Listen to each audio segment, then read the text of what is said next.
Mesdames et messieurs, bonjour. Merci de désormais rester connectés sur African TV.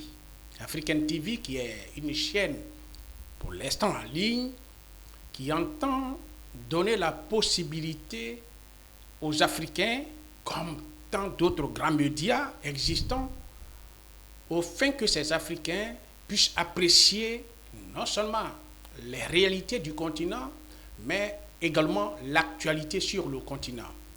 Parlant donc des réalités, il y a l'économie, il y a le social, il y a la politique et tout ce qui s'ensuit, le sport, la culture.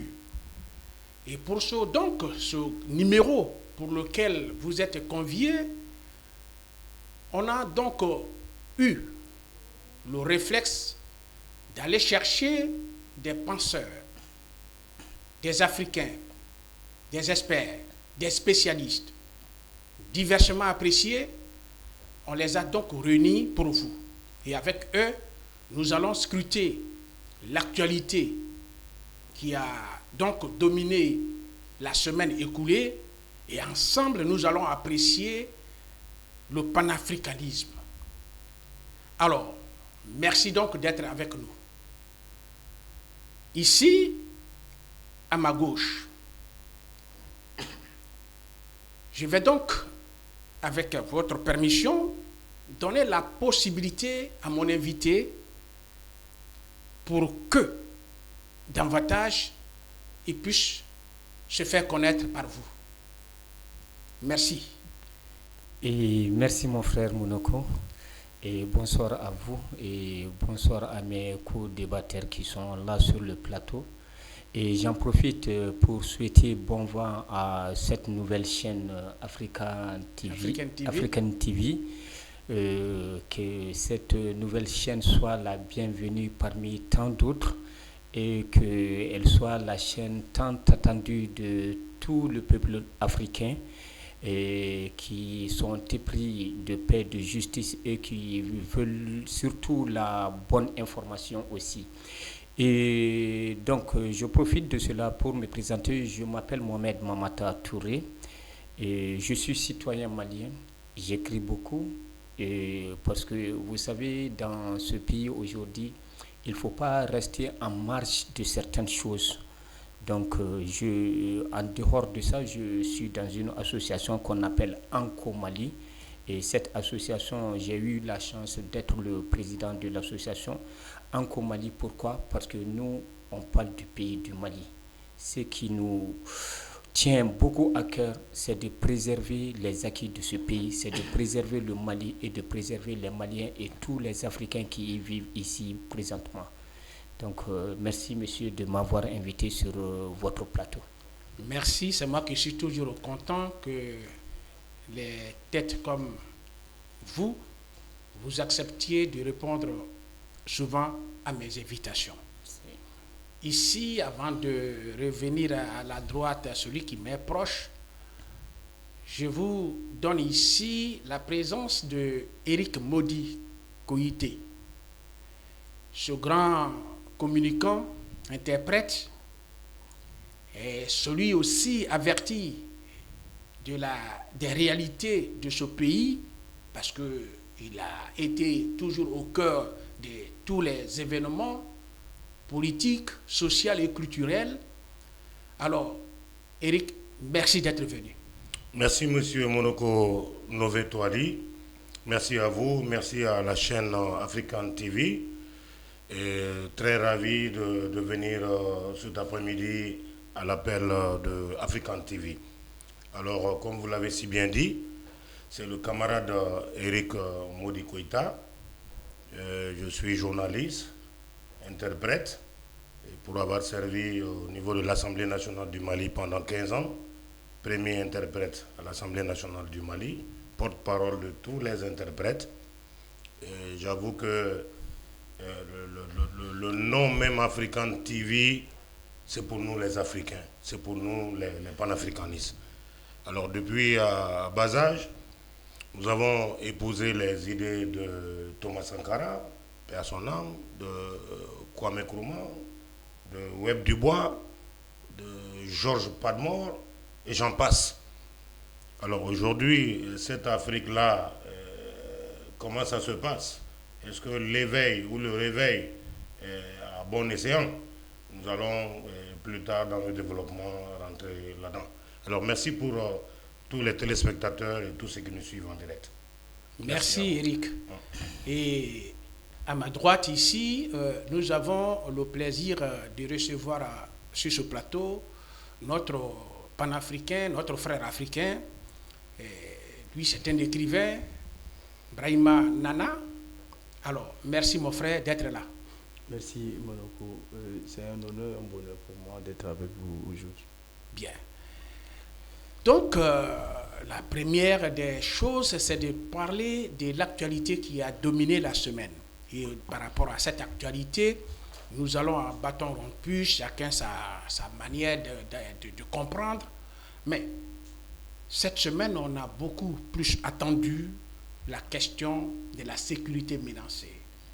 Des rumeurs ou des informations fondées, toujours est-il que l'actualité a été dominée par ces informations. On a parlé donc de ce qui se serait passé sur la route de Caille, de ce qui se serait passé sur la route de Ségou avec les cars qui seraient brûlés.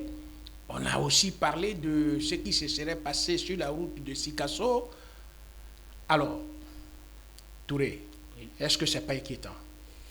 Et merci pour la question, Monsieur Monaco. Monaco, c'est très inquiétant, vu que le Mali aujourd'hui traverse une des périodes les plus sombres de son histoire, et il est appelé à ce que tout un chacun, toute Malienne ou tout Malien, soit vraiment du côté de nos forces armées de sécurité, et pour pouvoir les épauler et les encourager à avoir le dessus sur les ennemis.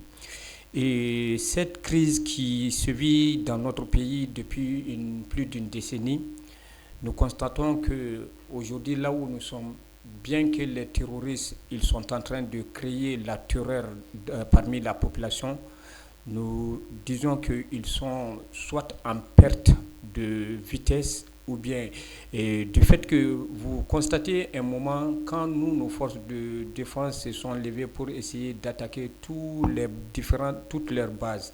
Donc, et ces gens, ils ont des moments qu'ils choisissent pour venir frapper. Et ces moments, c'est pendant la saison pluvieuse. En ce moment, on voit que la verdure est partout, donc les avions, les drones, mais pour pouvoir les avoir, c'est tout un tas de problèmes à travers les arbres qui prennent le dessus sur les appareils. Donc, maintenant, il est très important aussi de dire que là où nous sommes, le fait que nous sommes en train d'acquérir beaucoup d'équipements militaires, donc eux aussi, ils sont là pour essayer de faire en sorte comme s'ils sont en une démonstration de force, montrant que eux aussi, ils sont là, ils vivent, ils tiennent. Donc c'est pour un peu faire peur à la population. Et ils ont changé de stratégie d'attaque. Auparavant, on voyait que c'était les camps qu'ils attaquaient. Ou bien ils vont dans les villages pour essayer de violenter les populations, emporter les bétails et puis emporter quelques jeunes qui sont là, surtout les gens qui ont refusé de signer des pactes avec eux. Et maintenant, pour mettre les autorités ou les forces de défense et de sécurité et la population à dos, ils commencent maintenant à s'attaquer à nos usines, à l'économie malienne en un mot. Et parce que ce qui se passe dans ces 2 derniers jours dans les régions de Caille, Ségou et autres, le fait que même le gars là, il est sorti pour faire une déclaration en disant qu'ils vont mettre fin au déplacement d'une compagnie de transport, et puis même l'accès au carburant, ils vont essayer de couper ça. Et je crois que nos autorités militaires sont là, ils comprennent vraiment bien la stratégie et puis la technique de ces gens aussi. Mais ça fait peur à la population parce que la population du Sud n'est pas habituée à ce genre de problème. Parce que hier c'était au nord, après c'est le centre. Et maintenant, c'est tout le sud qui est pris d'assaut aussi. Donc, en un mot, c'est le Mali en entier qui est pris d'assaut. Et c'est pourquoi nous interpellons les uns et les autres, surtout la population, à ne pas se laisser paniquer par les rumeurs par-ci et par-là. Et vous savez, surtout, c'est certains Maliens aussi qui sont là, qui font la communication de ces terroristes à la place de leurs propres frères militaires qui sont là. Donc maintenant, les vidéos et les vocaux ou autres communications des terroristes, je crois que tout bon, tout digne fils malien ne doit pas se permettre de partager ça, de commenter ça ou de se réjouir de voir un de ses frères militaires ou un village ou une ville ou un véhicule d'un opérateur économique être saccagé ou tombé. Donc je crois qu'aujourd'hui, nous devrons tous être des soldats, comme le dit la Constitution, et faire face à ces terroristes qui sont là, qui créent la panique et la terreur, juste pour mettre les autorités et la population à dos. Merci. Donc, Eric, la même question. La semaine a été secouée par ces informations diversement appréciées. Alors, votre lecture. Oui, monsieur Monoko, comme vous le savez, le Mali, notre chère patrie, depuis sous les indépendances, sous emprise de la rébellion. Et si on fait une rétrospective jusque dans les années de l'indépendance, on voit que plusieurs groupes de rébellion s'étaient formés. Il y avait cette velléité, ce vouloir d'autodétermination ou d'indépendance. Ils ont été butés à des difficultés. On parlait en son temps de l'Azawad. Ça ne date pas d'aujourd'hui. Et les différents gouvernements ont géré à leur manière, du premier président Modibo Keïta jusqu'à Moussa Traoré, où il y a eu l'accord de Tamaracet en 1991. Après, nous sommes arrivés à la démocratie, où il y a eu le pacte national sous le président défunt Amadou Toumani Touré. Et la conférence nationale avait eu à déterminer certaines positions, et ce qui a fait que pendant une dizaine d'années, il y a eu une accalmie, en tout cas en ce qui concerne le Nord. Et d'où le premier président démocratiquement élu, Alpha Omar Konaré, avec le pacte national, la mise en œuvre, avec le premier ministre Ibrahim Boubacar Keïta, paix à son âme, ont pu quand même gérer avec le DDR. Et ensuite, il y a eu l'allègement de certains dispositifs dans certaines zones, jusqu'à Tinzawaten, et j'en passe. Donc, en tout cas, c'était un accord qui a permis pendant une dizaine d'années à assurer une certaine stabilité au niveau du pays, en tout cas du Mali. Et pendant ce temps, quand on voit au Niger voisin, il y avait la recrudescence des attaques, au Mali, vraiment, et le Burkina, on n'en parlait pas. Et ça n'était pas encore arrivé au Burkina. Mais aujourd'hui, avec cet embrasement dans toute la zone, il faudrait remonter encore dans les années 2011, la chute de Kadhafi, et ces bandits, ces terroristes ou ces djihadistes, narcotrafiquants, tout le monde s'est rabattu par exemple sur le nord du Mali et c'est devenu comme un no man's land. Et vraiment c'était une situation insurmontable, préjudiciable à l'unité nationale et à la paix dans la sous-région. C'est après tout ça qu'il y a eu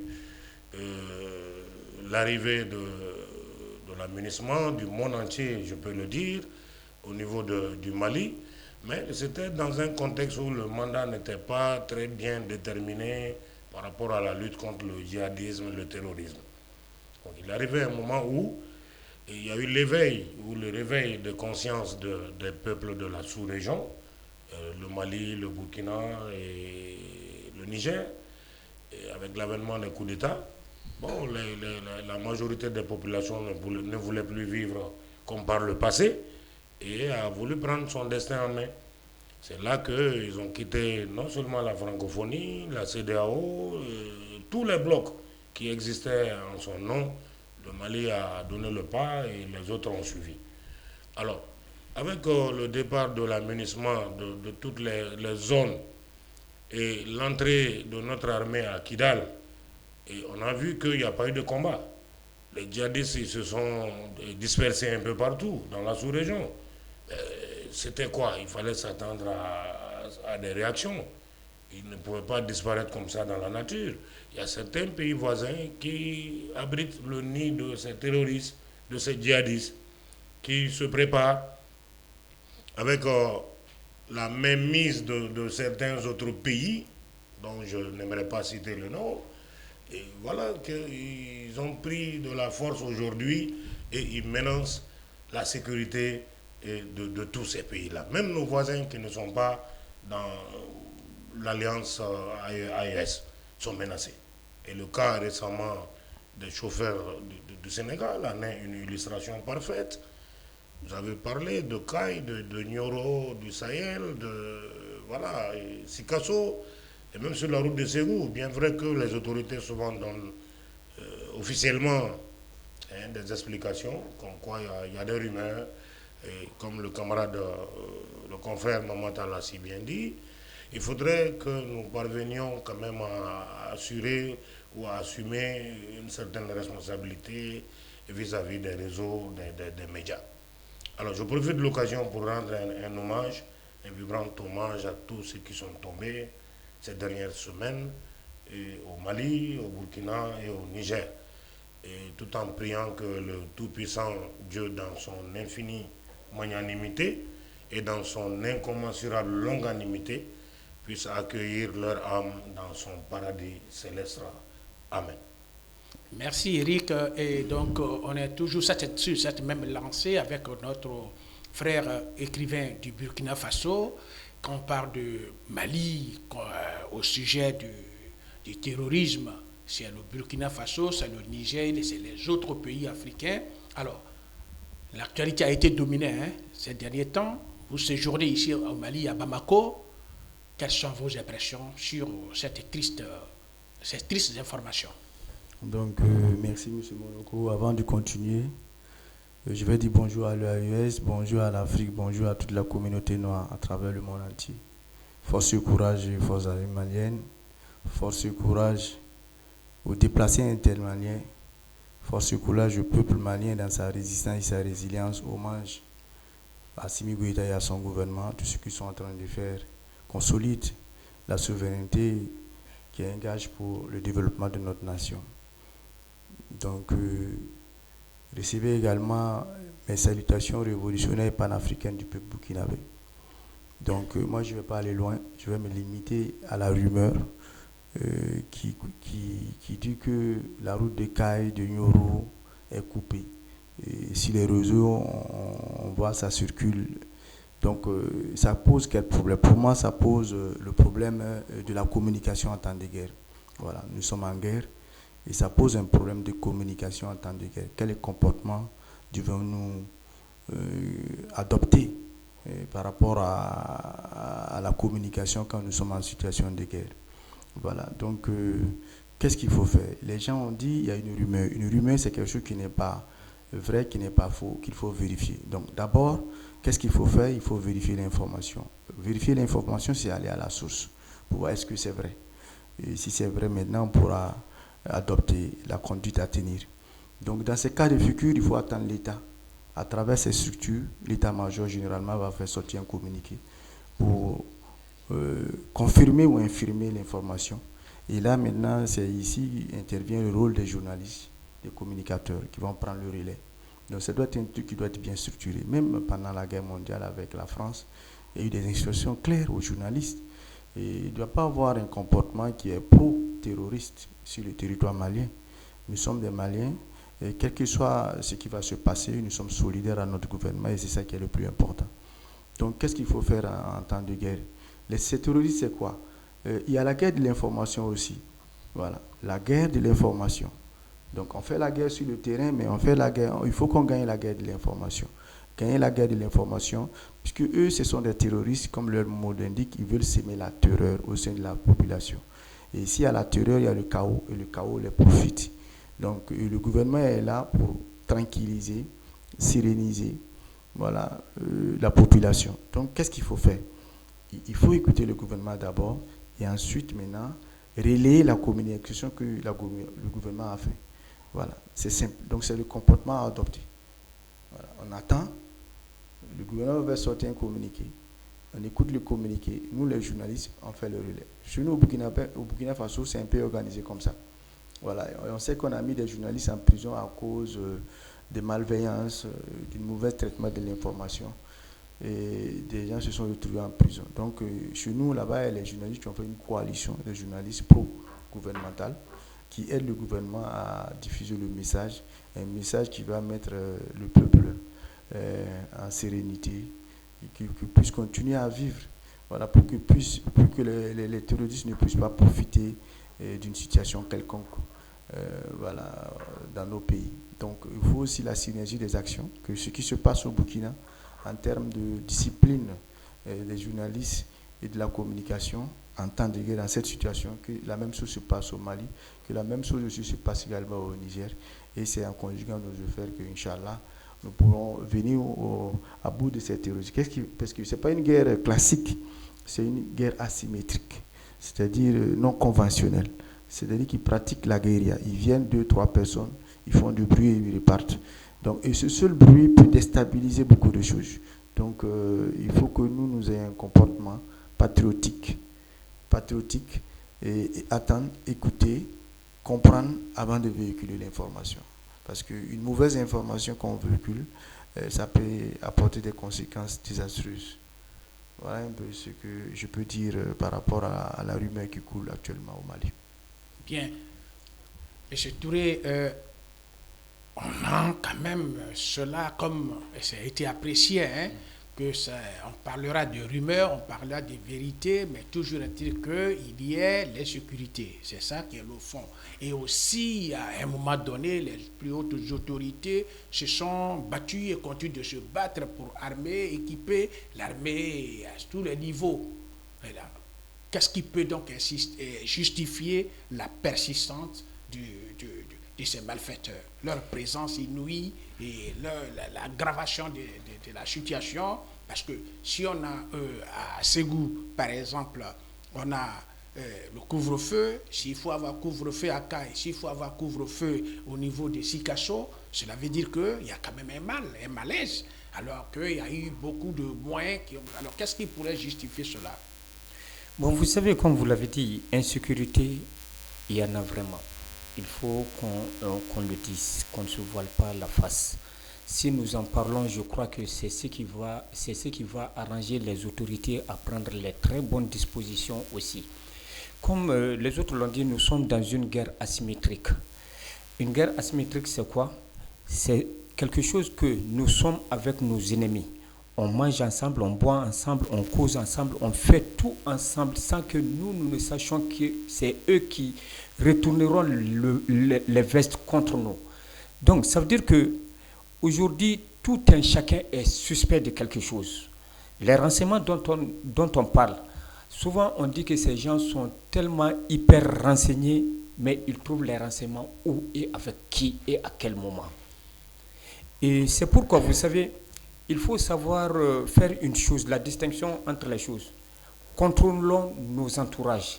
Sachons avec qui faire. Sachons avec qui dire. Aujourd'hui, comme vous l'avez dit, nos autorités au sein de l'armée, les équipements, Dieu merci, on est en train d'en avoir. Les jeunes, on est en train de former des jeunes. Tout récemment, il y a eu des sorties qui sont là. Donc, c'est juste quelques 2 semaines après les sorties que ces gens se sont levés. Et il faut reconnaître aussi que pratiquement toutes les bases qui étaient à l'interne ici ont été ciblées par nos forces de défense et de sécurité et ont été détruites. Et ces gens se sont repliés sur 2 endroits. Le premier endroit, c'est la Mauritanie d'abord. Parce qu'il faut voir aussi les attaques simultanées qui avaient eu lieu à Kaï, à Nyoro, à Nyono et dans d'autres localités, les 7 localités comme on l'appelle comme ça. Toutes ces localités sont proches de la frontière mauritanienne. Donc ces gens ne peuvent venir d'autre part que de la Mauritanie. Et en ce qui concerne le nord, la situation du nord aussi, ceux qui sont là à venir créer la terreur à la population, ces gens aussi ne tombent pas du ciel. C'est des gens qui viennent de l'Algérie. Et nous savons tous que ceux qui étaient pour l'indépendance et autres là, et depuis que nous avions dit que nous avons 2 Tinzaouaten Mali, Tinzaouaten Algérie, tout ce qui se manifeste, tout ce qui se prépare là-bas, on voit que ça vient de ces 2 pays qui sont les arrière-bases.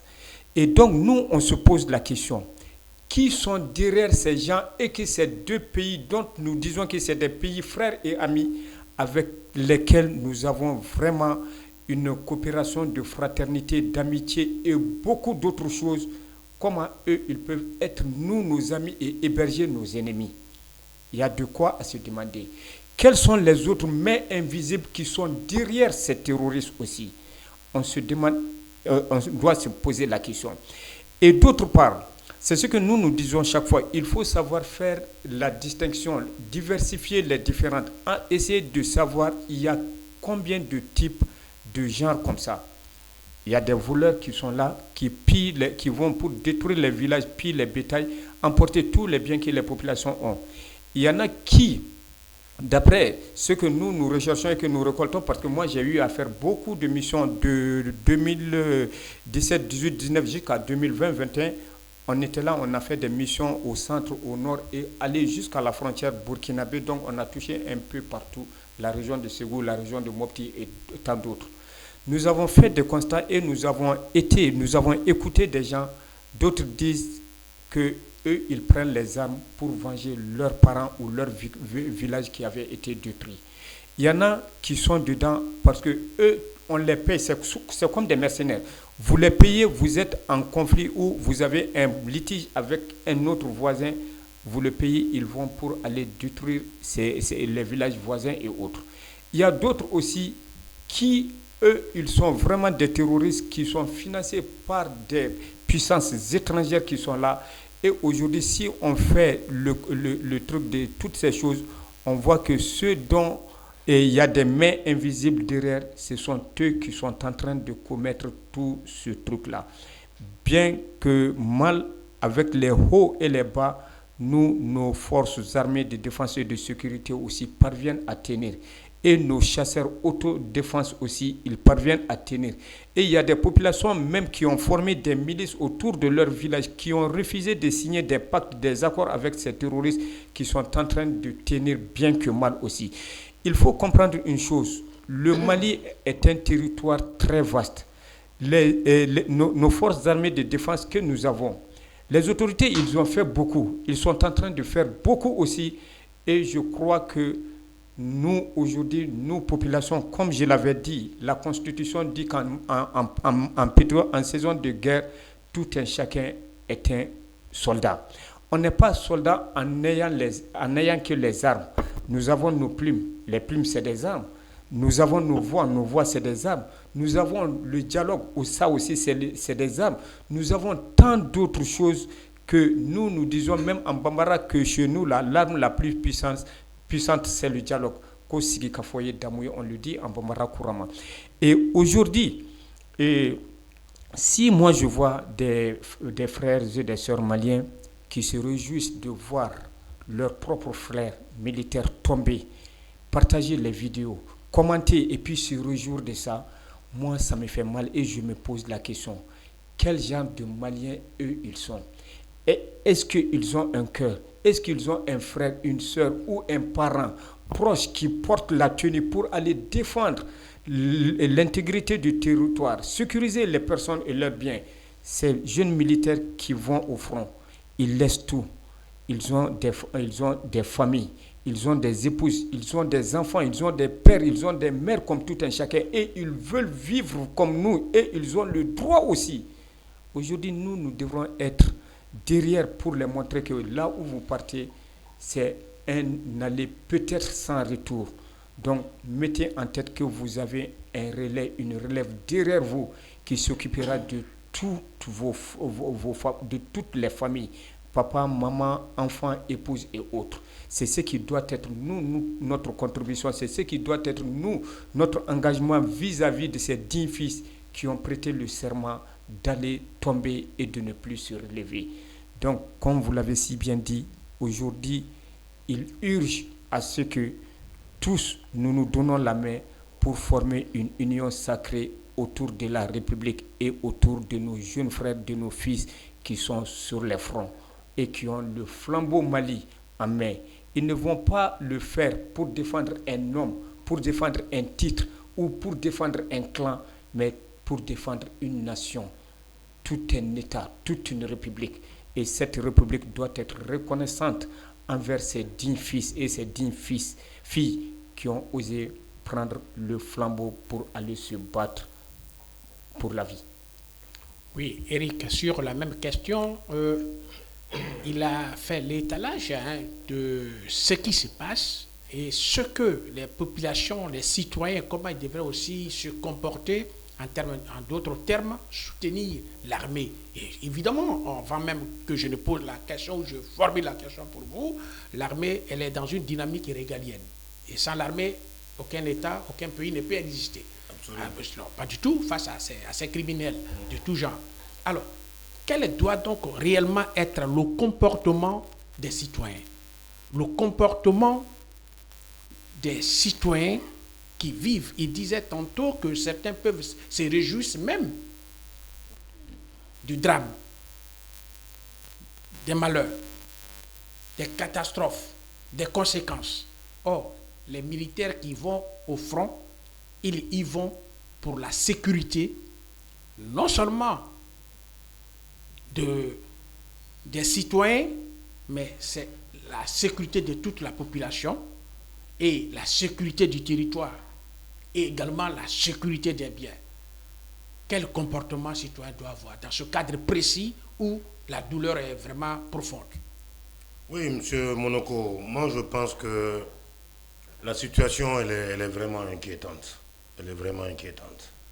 On peut trouver des formules d'apaisement, on peut trouver des formules d'union sacrée, mais quand vous imaginez que de 2012 à nos jours, il y a une recrudescence exponentielle des attaques. Et cela ne saurait s'expliquer. Malgré l'acquisition des équipements, malgré la formation de nos troupes, si ces gens arrivent à s'organiser jusqu'à s'aimer la psychose au sein de la population, la situation elle est vraiment inquiétante. Maintenant, comment trouver la formule? Faire l'apologie du terrorisme, de la rébellion, des djihadistes? C'est inimaginable. Dans un contexte où nous sommes tous issus de ce même pays, de cette même sous-région, de cette même Afrique, le sang noir, cela est inexplicable. Qu'on soit avec les dirigeants actuels ou pas, mais l'armée, c'est l'armée qui assure, comme vous l'avez si bien dit, sa fonction régalienne, assurer la sécurité des personnes et de leurs biens. Mais au-delà de tout ça, quelle est la vraie solution à trouver à ce phénomène-là? Nous trois, nos trois pays, qui sont d'une même famille, ne pourront pas à eux seuls combattre ce fléau-là.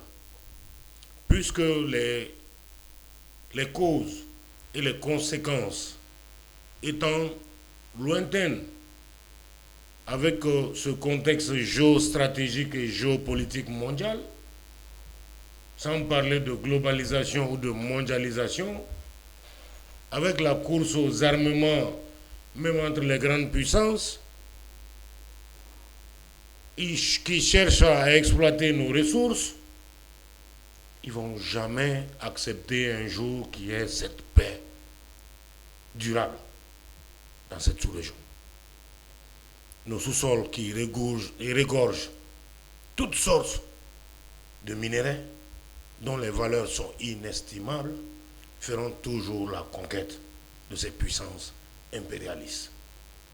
Alors, pendant ce temps, si nous-mêmes il n'y a pas de solidarité, si entre nous-mêmes il n'y a pas d'union, s'il n'y a pas une véritable volonté politique d'associer tous nos frères, ça va être très difficile.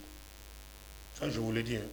Le président Modibo l'a si bien dit en son temps, que si le brassage des opinions fait surgir une option, les hommes qui se retrouvent dans cette nouvelle option ont le devoir de se donner la main, même si hier ils se sont combattus.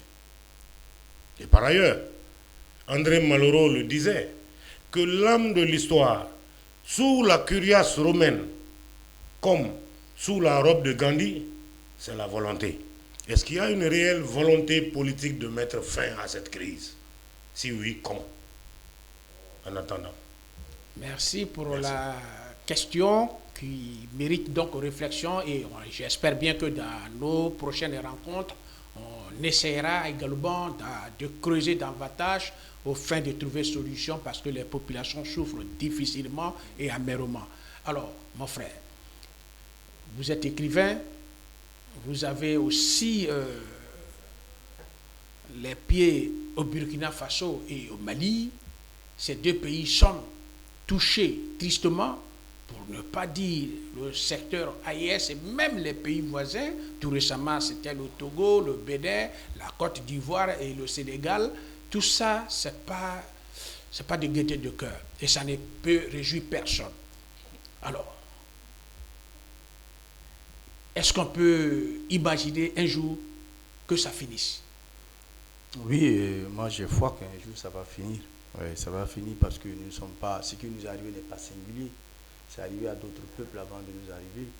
Voilà, revenons à l'insécurité.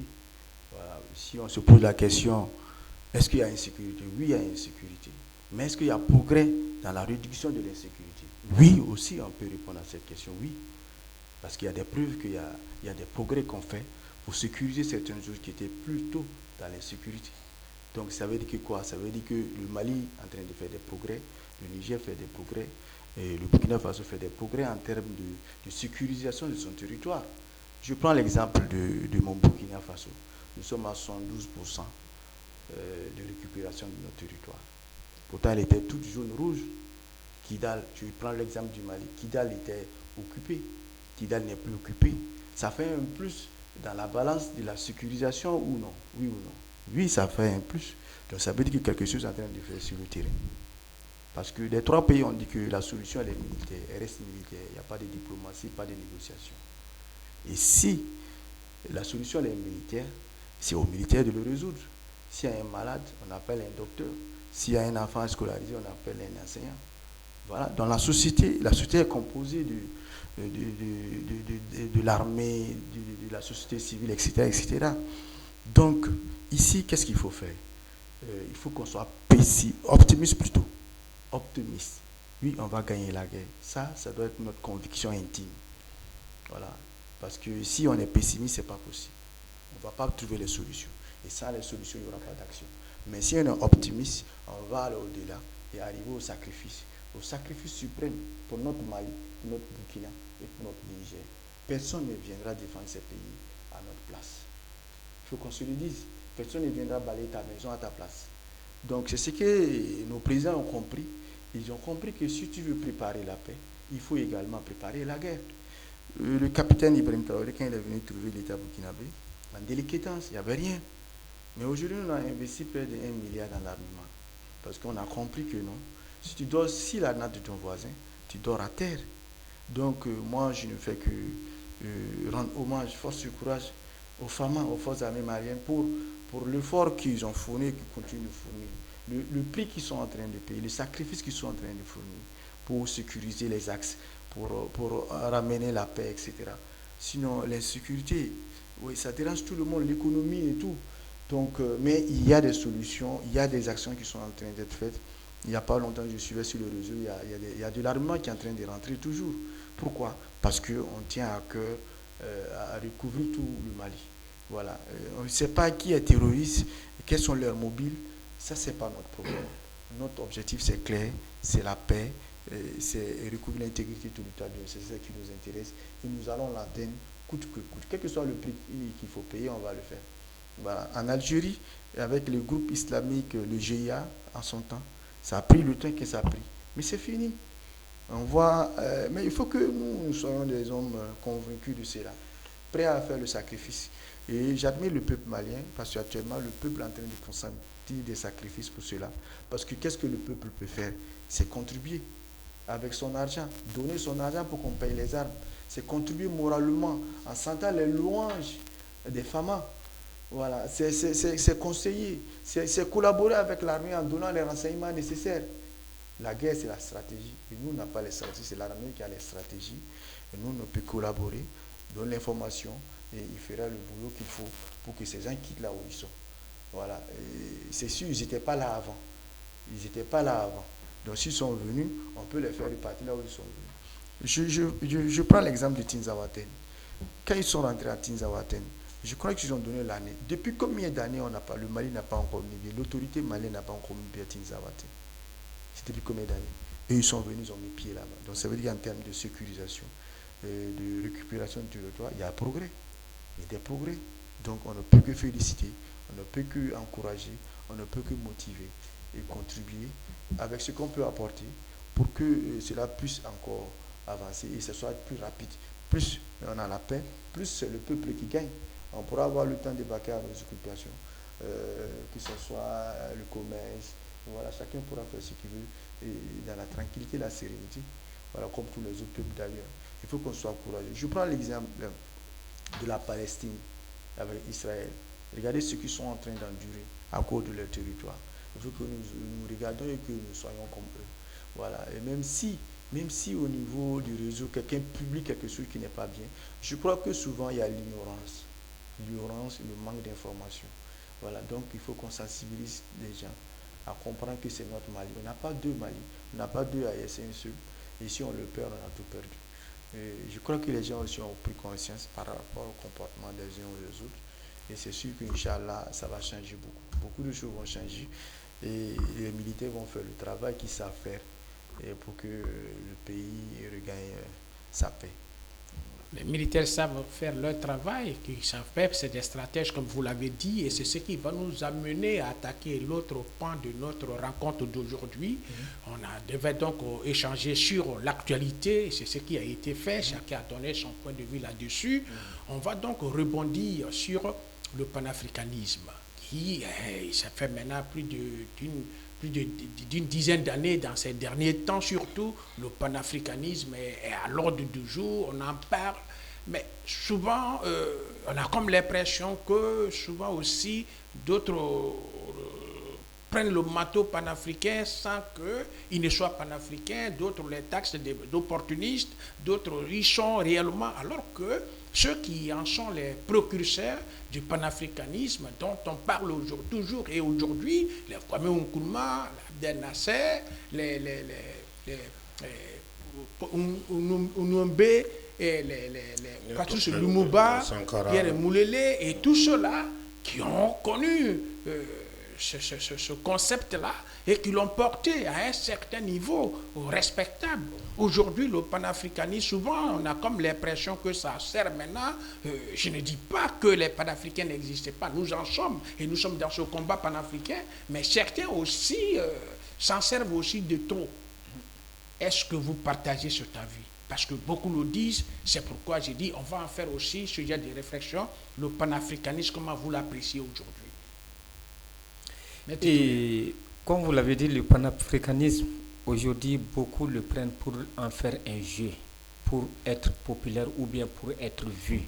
Alors que le panafricanisme a une voie, une direction, un objectif à atteindre aussi. Ce n'est pas de tenir des gros discours, des propos qui ne sont pas du tout réalisables venir dire, moi je porte le manteau de Kwame Nkrumah, de Sékou Touré, de Thomas Sankara, je prononce ce qu'ils étaient en train de dire sans pouvoir porter leur idéologie ou bien porter leur combat. Donc je crois que le panafricanisme, c'est une idéologie qui est là. Donc maintenant, l'idéologie là, ceux qui étaient les pères du panafricanisme, est-ce que ces gens qui s'autoproclament, je dis bien, il y en a qui s'autoproclament panafricanistes, est-ce qu'ils sont en train de faire le même type de combat que les pères du panafricanisme? Donc c'est là ma question, mon inquiétude, parce que je vois beaucoup de jeunes qui sortent et puis ils disent je suis panafricain, nous sommes des panafricanistes, mais panafricanisme dans quel sens? Il n'y a pas de sens. Et souvent, il y a des gens qui disent que le panafricanisme, c'est quelque chose là qui n'a même pas, que le panafricanisme n'a même pas de base, de socle sur lequel il faut se fier pour aller au-delà de ce que nous voulons. Et pour moi, le panafricanisme, c'est quoi? Il faut que nous, Africains, nous soyons nous-mêmes d'abord, qu'on sache qui nous sommes, d'où nous venons, où est-ce que nous devons partir et qu'est-ce que nous voulons pour nous et pour nos différentes nations. Donc le panafricanisme, ce n'est pas un combat de course de vitesse. Donc c'est une course de fond. Il faut aller avec les techniques, les stratégies, les visions des pères fondateurs du panafricanisme maintenant pour essayer d'instaurer ça et mettre ça dans la tête des jeunes qui aujourd'hui se lancent dans une chose sans pourtant savoir ce que c'est. Donc c'est ce que je peux dire pour un premier temps. Voilà. Merci. Et voilà, et sur cette réflexion que vous venez de donner, en fait, c'est une réalité que le panafricanisme a conquis le cœur de tous les Africains. On a aujourd'hui la philosophie des prises de conscience, on a aujourd'hui l'existence des grands médias, de grands hommes engagés, ils sont nombreux. Et ça fait l'honneur, ça fait la fierté. Mais en même temps, il y a ceux qui s'en servent pour se servir de ces circonstances-là. Et je vais saisir l'occasion pour demander à notre invité, journaliste panafricain, et qui a donc essayé aussi de tutoyer ce sujet-là à travers la plume. Alors, le panafricanisme aujourd'hui, quel contenu il a, quel sens il a aujourd'hui? Oui, merci M. Monoko. Mais avant de continuer, je vais essayer de donner une définition du panafricanisme. Le panafricanisme est une idéologie politique et culturelle qui considère l'Afrique, les Africains, les Afro-descendants comme un même pays. Et l'objectif, c'est quoi? La solidarité entre les peuples africains et la solidarité, l'union et la solidarité entre les peuples. Voici un peu une définition un peu bref qu'on peut donner du panafricanisme et ses objectifs. Son objectif, c'est deux, c'est pas trois, c'est deux. Solidarité et union entre les peuples africains et la communauté noire en général. Voici un peu l'objectif. Mais maintenant, si nous voulons juger quelqu'un, si on veut se comporter en juge, parce que moi, je suis dans la posture d'apprécier et de ne pas juger, parce que l'homme, il est seul à l'intérieur de lui-même. Pour moi, je préfère m'approcher, poser des questions, comprendre avant de tirer une conclusion.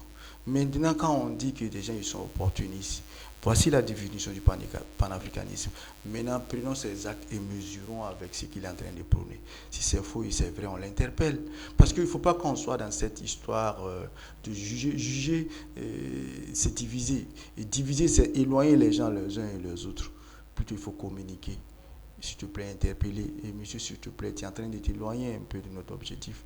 Il faut recadrer un peu. Je pense que c'est en ce moment que nous pourrons tous arriver. Nous pourrons tous atteindre l'objectif. Voilà. Et quand nous parlons panafricanisme, ça rime avec résistance et résilience. Pour qu'il y ait une renaissance.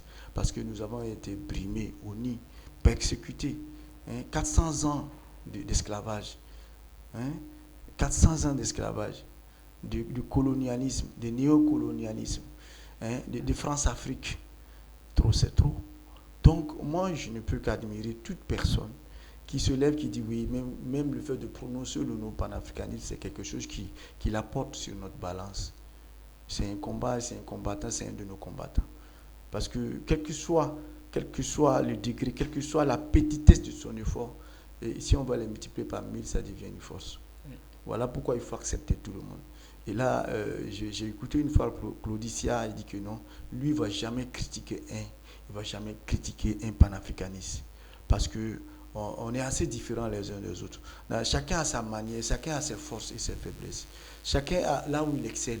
Quand vous prenez Kémy Séba n'est pas la même chose que Nathalie Yam. Nathalie Yam n'est pas la même chose que Alain Foka. Alain Foka n'est pas la même chose que Egoussi ni Franklin Yamsi. Mais eux tous, ils travaillent pour la même maison, ils travaillent pour le panafricanisme. Donc je pense que c'est une posture, nous devons être, aller vers l'information, comprendre avant d'agir, comprendre avant de donner notre opinion. Et l'opinion que nous devons donner, ce doit être une opinion qui doit plutôt rassembler et non pas nous diviser. Voilà, donc le panafricanisme, ça parle de l'Afrique tout entière, c'est pas d'un pays, et surtout de la communauté noire. Même aux États-Unis, on est persécuté. Partout où la race noire elle est persécutée. C'est pas normal, depuis très longtemps, et ça a duré. Et nous aussi, on a droit à la liberté, on a droit à rêver, on a droit au bonheur, on a droit aussi à apporter notre contribution à l'édification de l'humanité, parce que nous vivons. Voilà. Nous, on a toujours été hospitaliers, Voilà, nous avons toujours été hospitaliers. L'Afrique, c'est ça. On ne va pas quitter dans ça, mais on veut qu'on nous respecte un peu. Voilà, donc voilà pourquoi quand on a écrit ce livre, vous voyez la carte de l'Afrique avec des noms, c'est les activistes. Et voilà, il y a les pères fondateurs. Les pères fondateurs, il faut qu'il y ait des disciples. S'il n'y a pas de disciples, il n'y a pas de continuité. Voilà, s'il n'y a pas des gens qui ont osé, par exemple, quand on prend Kémy Séba, il est né en France, il a grandi en France, il a même déchiré son passeport au nom du panafricanisme. Il est persécuté au nom du panafricanisme. Vous voyez. Mais il pouvait rester tranquillement avec son passeport français. En France, profiter des faveurs de la France. Mais il dit non, il est venu faire le combat en Afrique avec nous. Et grâce à lui, les gens qui ne connaissaient pas le panafricanisme ont connu le panafricanisme. Et puis la problématique du panafricanisme est toujours sur la table, à discuter. Voilà, c'est ça aussi. Faire de la visibilité, donner de la visibilité au panafricanisme, comme ce que les Palestiniens y font. Les gens veulent oublier la Palestine. Non, ils n'oublieront pas la Palestine. La Palestine va être toujours sujet de débat jusqu'à ce que nous ayons notre liberté. Parce que c'est notre droit, et naturel, et divin. Quelqu'un, quelle que soit sa force et sa puissance, ne peut même pas nous l'arracher, nous la prendre. Parce qu'on ne veut pas quelque chose qui appartient à quelqu'un d'autre. On veut ce qui nous appartient. On est prêt à partager ce qui nous appartient, mais on ne veut pas quelque chose qui appartient à quelqu'un. Voilà, c'est ça l'Afrique. Voilà, c'est ça. On est africain, on veut être africain avec ce qu'on a et ce qu'on n'a pas. Voilà, et puis communiquer avec le monde entier, comme on l'a toujours dit. L'Afrique a apporté beaucoup de choses à l'humanité. Quand vous prenez les 100 premiers noirs, les 100 premiers scientifiques, ils ont tout ce qu'ils ont apporté comme brevet de science. Ça a servi à l'humanité. Internet, c'est un homme noir. Les feux tricolores, on peut citer beaucoup jusqu'à 100 qu'on a donné à l'humanité. Ça veut dire qu'on ne sommes pas des gens qui sont moins intelligents. Voilà, il y a des gens qui ont profité avec le Kalachnikov, venus nous braquer. Et jusqu'à présent, on a leur fusil sur notre temple. Et on se bat pour enlever le fusil de notre temple. Pour pouvoir exister et offrir aussi un futur adieu à nos enfants. Parce qu'ils ont le droit aussi.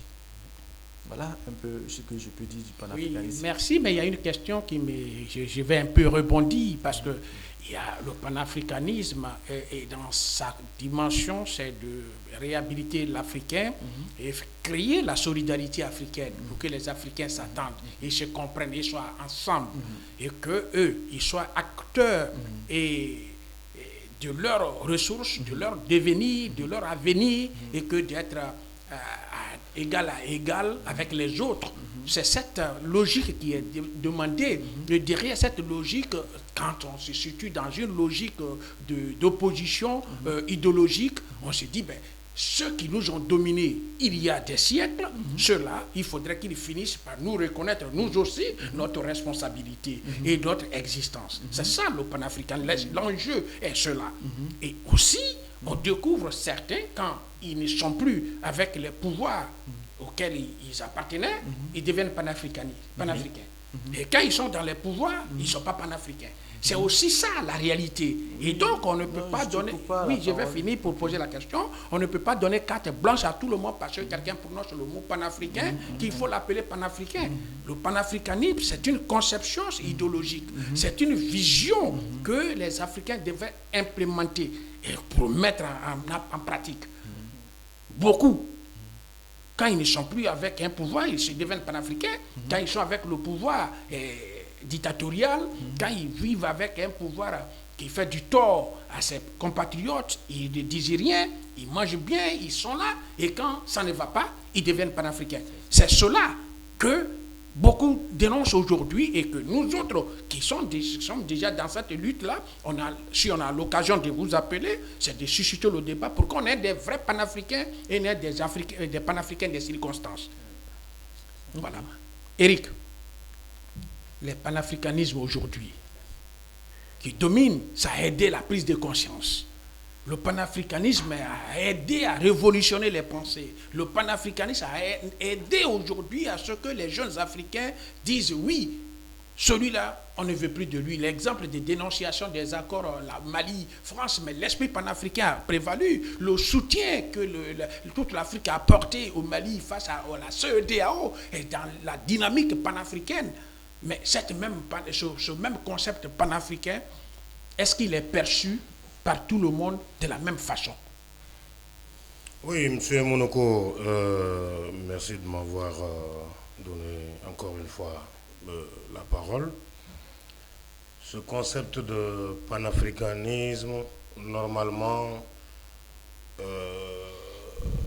ne devrait pas souffrir d'une ambiguïté.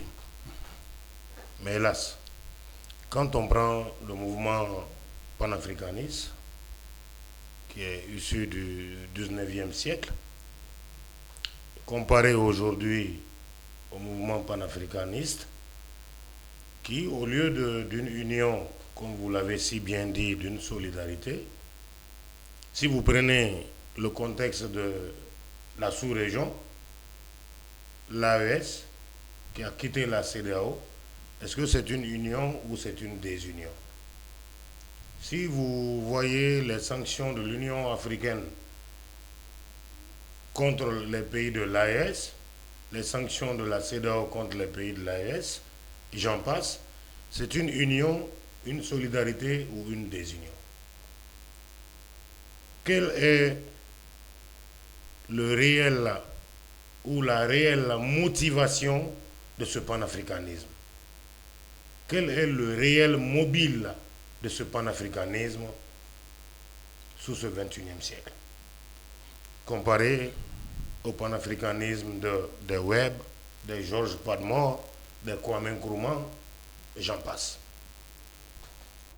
Et l'idéal serait que toute cette Afrique soit unie contre l'oppresseur, contre le colonialisme, contre le racisme, contre le néocolonialisme. Mais si ça fait des effets contraires, quel est le réel mobile? Ensuite, ceux qui prônent le panafricanisme à travers les réseaux ou qui font des tournées, est-ce que réellement c'est des panafricanistes purs et durs? Au moment où je vous parle, je ne saurais clairement vous le dire, mais les faits nous montrent, c'est pas pour contredire mon confrère Ibrahim Anana, mais qu'il y a beaucoup de propagandistes panafricanistes que de panafricanistes purs et durs. Et l'Afrique s'est-elle mal réveillée, encore une fois? L'Afrique était mal partie. L'Afrique qui, en voulant s'unir, est en train de s'effondrer. Quel est ce réveil?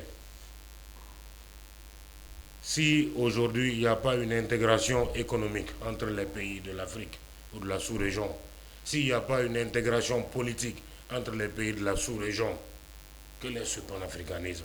C'est d'un côté. Le pourcentage des pays aujourd'hui qui le prônent, qui est panafricaniste, qui ne l'est pas parmi ces pays-là? il n'y a qu'à faire un retour aux années de l'indépendance. Le fameux nom au général de Gaulle du camarade, je me permets de le dire, c'est Touré. Je préfère mourir dans la liberté que de vivre dans la honte. Si je veux, voilà.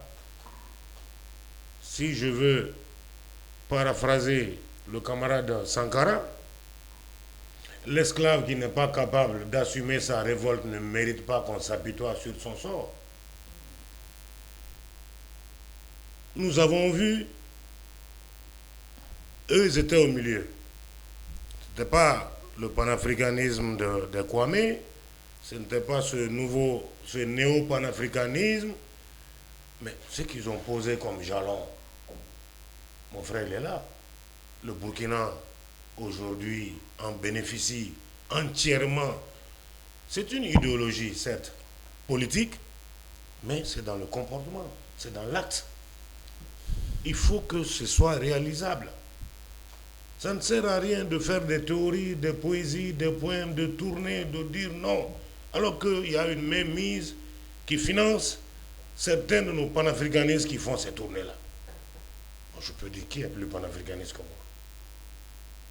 Si je vais au Burkina, j'ai eu l'exemple. J'ai croisé en son temps le président du club OUA Burkina Faso, Tanga Fulgence Kaboré, en son temps. J'ai croisé Alfred Ouedraogo, qui m'a hébergé pendant un bon bout de temps, qui ne voulait même pas que je retourne au Mali. Quand je vais en Côte d'Ivoire, c'est d'autres personnes, les camarades comme les Bernard Doza, les écrivains, voilà, j'en passe. Mais souvent, on doit se poser la question. Est-ce que ce panafricanisme doit être mené par les dirigeants ou les activistes pour que nous voyions le bout du tunnel? Je pose la question au confrère Nana, s'il veut bien, sans polémiquer. Oui, mais là, moi, je trouve... Oui, répétez votre question, s'il vous plaît.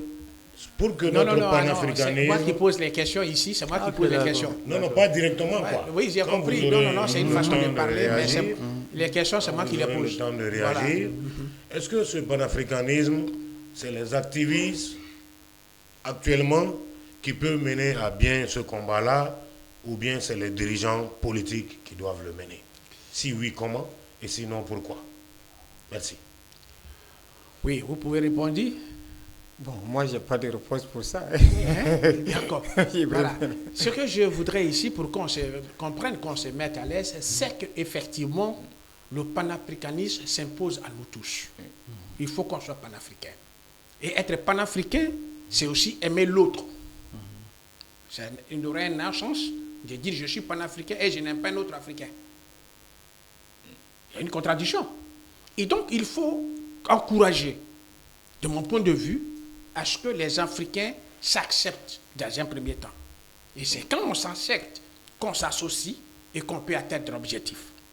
Et vous qui avez eu le courage d'écrire un livre dans ce contexte précis, qu'est-ce que vous conseillez aux panafricains ou aux prétendus panafricains et aux vrais panafricains? Parce que on est dans une logique aujourd'hui avec les réseaux sociaux, les Facebook, on ne sait plus qui est qui.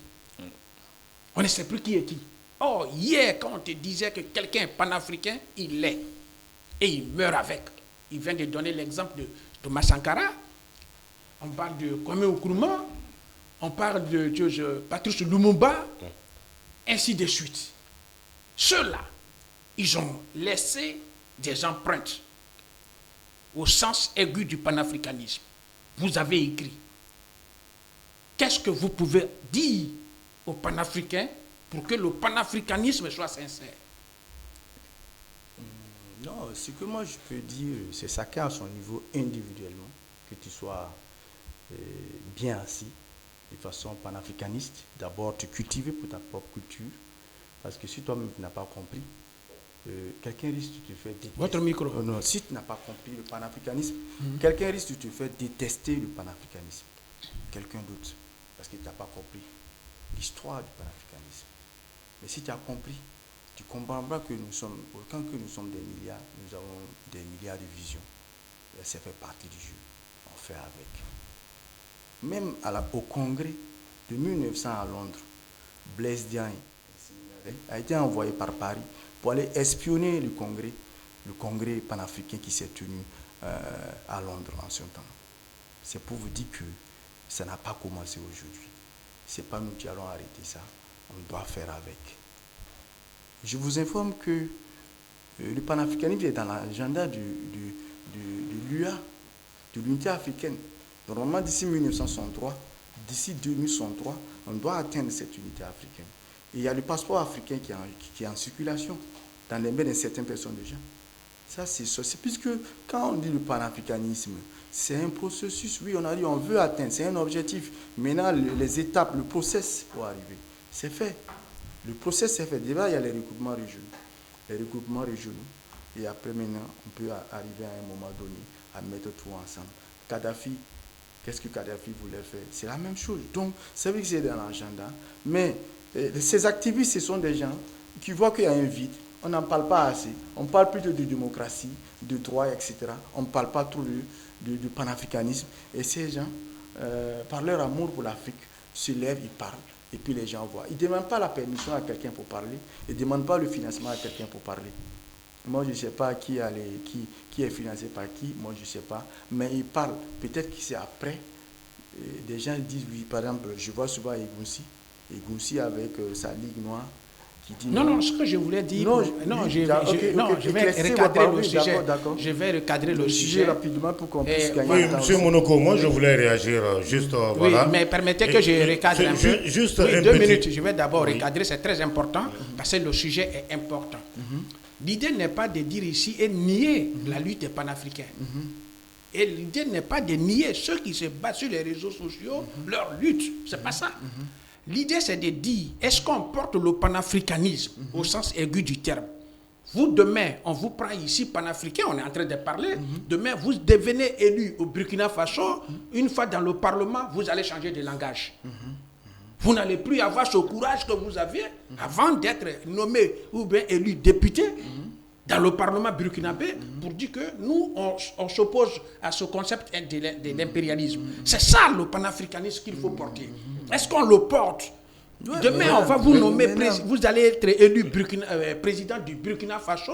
Est-ce que vous aurez le courage, parce que nous, tout le monde parle aujourd'hui du panafricanisme, avec tout ce que nous avons comme hargne, parce que les militaires nous ont donné le courage de dénoncer.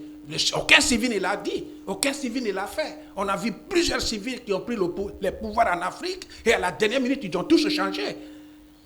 Oui, alors, monsieur Monoko, je voulais juste réagir par rapport à ça, sans offenser. Non, on est dans un truc, voilà. Parce qu'il a cité des noms de panafricanistes, il a parlé de Franklin Nyamsi, et si j'ai bonne mémoire, si j'ai souvenance, celui-là qui a critiqué nos colonels et les traités de colonel Frélon ou Félon, il n'y a même pas longtemps.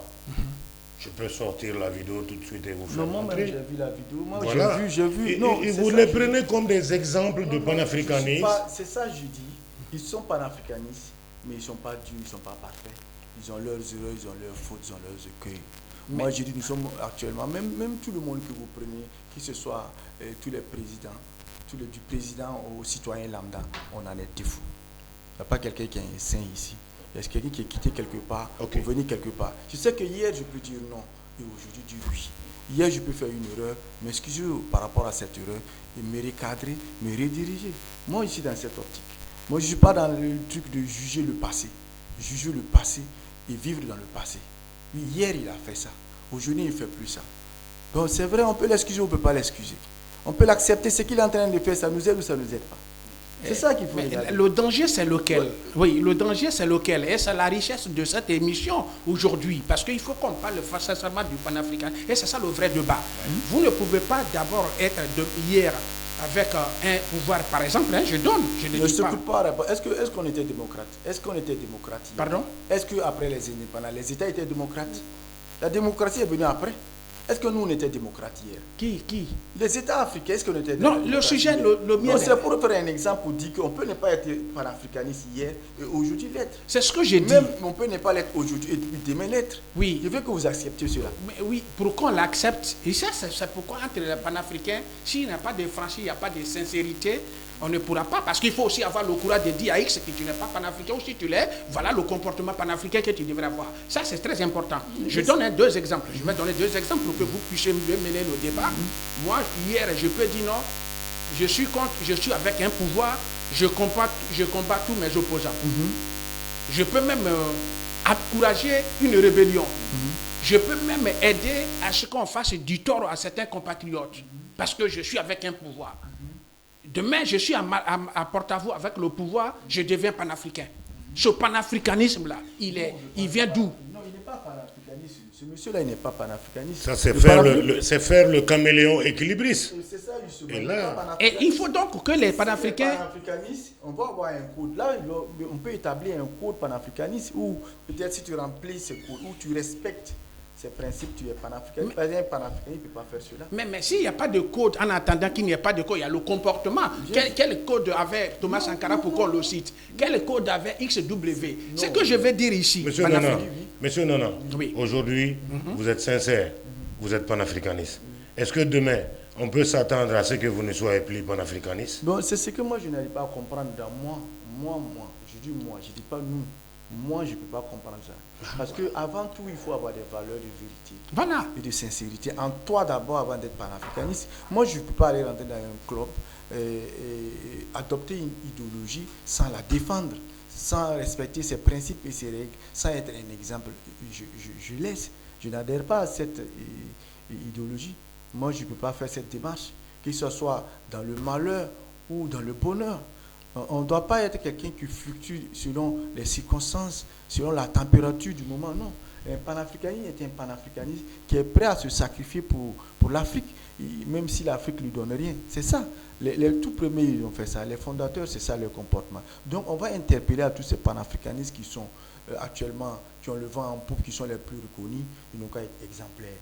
Ils n'ont qu'à donner le bon exemple. Ceux qui ont fait les erreurs hier, de ne plus les recommettre encore. Ceux qui n'ont pas encore commis d'erreurs, qui respectent un certain nombre de valeurs, de principes, et que le monde entier les regarde, l'Afrique les regarde, la jeunesse les regarde, on s'identifie à eux, on veut être comme eux, donc qu'ils essaient de prôner et de véhiculer le bon exemple. C'est tout ce qu'on peut leur dire, jusqu'à ce que tout soit structuré, bien clair, bien écrit, et bien lu, et bien compris. Voilà, justement parce que c'est l'occasion, on en parle, et je vais vous donner la parole tout à l'heure. Pourquoi je l'ai dit? Parce que vous êtes un écrivain, vous avez sorti un livre. Sur le livre, il y a les images de Franklin Nyamisi, il y a Dali Yamb et d'autres têtes de proue de cette mouvance actuelle que vous avez mis. Et on respecte, personne ne peut contester leur logique intellectuelle, leur engagement, tout et tout, mais il y a quand même des réserves. Quand on écrit un livre, même une thèse, il y a toujours des réserves. Et Franklin Nyamisi, une tête panafricaine que tout le monde connaît, mais hier, il était proche de Ouattara. Et c'est Ouattara qui gère actuellement la Côte d'Ivoire. Il a été conseiller de Soro Guillaume pendant longtemps en Côte d'Ivoire. Je sais de quoi je parle. Et il a fallu qu'il y ait un malentendu entre Ouattara et Soro pour qu'ils deviennent anti-Ouattara. Est-ce que vous comprenez ce... Je vais finir ma question pour que vous compreniez. Donc, il nous faut des panafricains convaincus. Pur et dur. Il n'est pas des panafricains parce que je ne mange plus demain avec X, je vais m'ériger à autre chose. Et ce panafricanisme-là, il dérange un peu la tête. Moi, personnellement, ça me dérange. Moi, j'aurais souhaité qu'entre vous, panafricains, ayez aussi le courage de dire, mais mon frère, ce que tu as semé hier, là, ça dérange un peu, hein, c'est un parcours. Personne ne peut nier leur force. Même Franklin Nyamisi, c'est une fierté intellectuelle africaine. Intellectuellement parlant, personne ne peut le contester. C'est un homme qui est plein dans la tête, tout et tout. Mais son panafricanisme que vous avez mis sur votre livre, et celui qui connaît l'histoire de Laurent Gbagbo en Côte d'Ivoire, qui est un panafricain, qu'on a tréballé à la CPI avec Ouattara, on a quand même peur de comprendre que vous mettiez, vous le preniez en référence. Et vous êtes bien placé pour nous élucider Voilà, c'est pourquoi oui, même quand vous attardez sur Franklin Yamsi, il y a des gens qui vont me dire, lui, Alain Foka, il n'est pas bon. Non, selon lui, moi je n'écris pas selon les gens. Moi j'ai écrit selon moi. Celui qui trouve que lui, il n'est pas d'accord avec ma manière de dire, il prend un stylo et il écrit. Il fait sortir un livre sur Franklin Yamsi, les déboires des panafricanistes, et puis il écrit. Mais il ne faut pas me faire parler, il ne faut pas me faire écrire ce que tu parles. Moi, je ne vais pas écrire ça. Moi, j'ai écrit selon mes convictions, selon mes repères. J'ai dit non, Franklin Yamsi, c'est vrai, moi, j'ai des erreurs, lui, il a des erreurs, d'autres aussi ont des erreurs. Mais si ce qu'il a fait, il a contribué quelque chose, quelque part, au panafricanisme. Voici, ils sont actuellement les activistes aussi de l'AES. L'AES a ses activistes qui protègent. Ce sont les activistes de l'AES. On fait comment? Oui, est-ce que vous pensez ce que nous sommes en train de dire sur ce plateau? L'AES n'est pas au courant de ça? Ok, si. Ils sont, mais on l'accepte, non, t'acceptes, tu vas accepter. C'est pas parce que c'est comment on va jeter le bébé avec l'eau. Oui, non, j'arrive, monsieur Maman. Donc c'est pour te dire que moi j'ai écrit selon moi.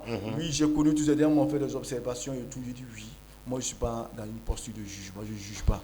Oui. Je regarde les actions. C'est moi qui ai soulevé ce débat. Moi, je ne juge pas. Je ne souhaiterais pas qu'on s'attarde là-dessus. Non, je vais recadrer.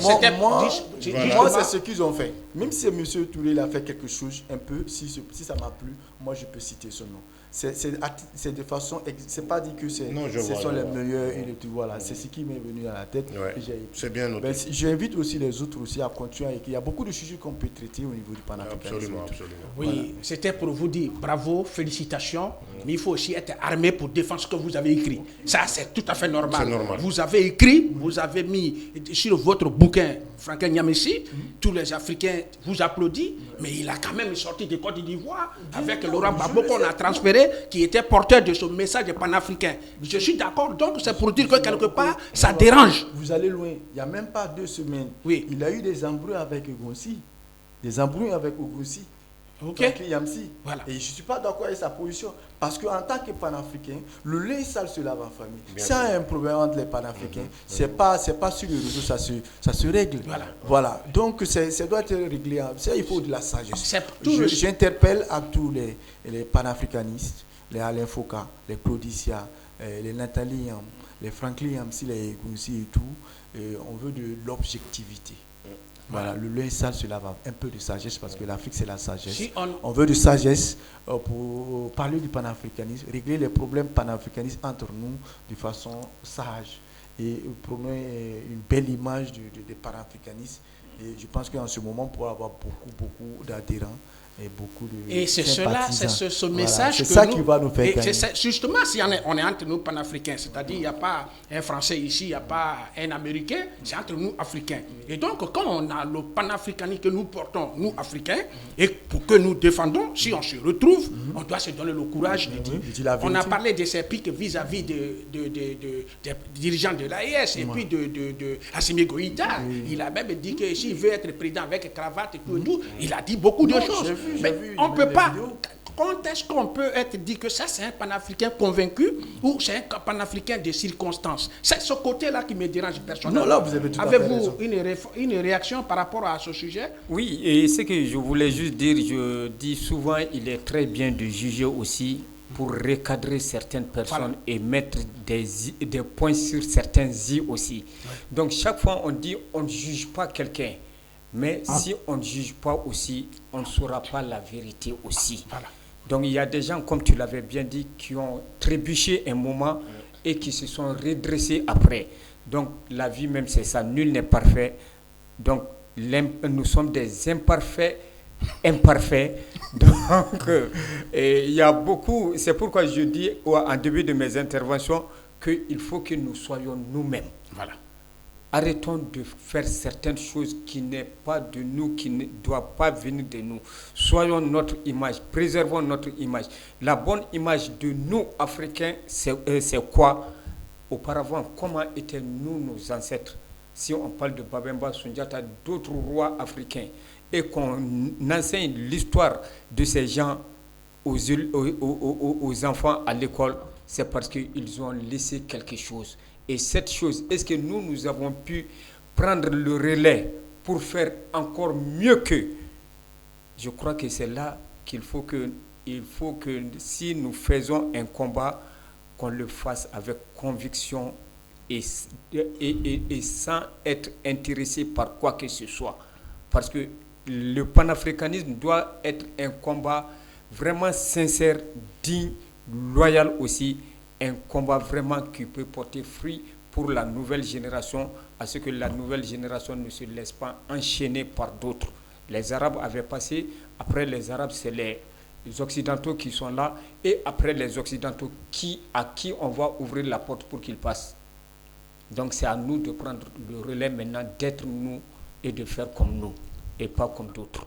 Et oui, c'est sur ces termes qu'on nous signale qu'on a, dans cette ambiance de joie, épuisé le temps qui nous était reparti. Et merci à vous qui avez pris votre temps pour nous suivre, pour dire qu'on est désormais ensemble, parce que cette chaîne African TV est lancée pour qu'ensemble nous puissions échanger sur les réalités du continent, les contradictions, nos acquis, nos imperfections. Et nous saluons donc ici l'occasion de saluer le frère panafricain Ibrahima Nana. Merci d'être passé ici. C'est moi le merci. Eric, merci d'être venu, et comme d'habitude, la porte vous est ouverte, la porte de cette chaîne, pour que nous vous recevions régulièrement parmi nos panélistes. Eric, merci de nous avoir fait honneur. Un dernier mot? Merci, Monsieur Monoko. Oui, voilà, comme le temps nous est imparti, je pense que nous allons d'abord, je félicite les deux confrères pour ce débat qui était vraiment de taille. Et merci au camarade Brahima Nana pour son livre Adieu la France-Afrique. Merci à mon jeune frère Mohamed Mamata Touré. Et merci à vous, Monoko. Et à la prochaine. Un petit mot, parce que vous êtes un écrivain, les écrivains ne tarissent pas de mots, alors... Non, c'est juste dire merci à African TV, merci à toi, merci à mon confrère Touré et puis à M. Eric également. Qu'est-ce que je veux dire? Je lance un appel à la jeunesse malienne à se mettre en bloc derrière le gouvernement de Assimi Goïta pour l'accompagner dans sa démarche. Sa démarche est glorieuse, sa démarche est salvatrice. Je ne parle pas parce que moi je me réfère aux actions posées. Je ne me réfère pas au discours. Je me réfère aux actions qu'ils ont posées sur le terrain. C'est ça que je mesure. Et si, je ne cesse pas de le répéter, s'ils veulent de bonnes écoles, de bons hôpitaux, s'ils veulent bien se loger, bien manger, bien aller à l'école, qu'ils accompagnent ce régime, parce qu'on a on a des leaders qui ne sont pas dans le discours, qui ont le courage et puis, de bien gouverner et de penser au peuple en termes de décisions qu'ils prennent et tout ça. Donc vraiment, merci, et puis bon vent à l'AES sur la lutte libère.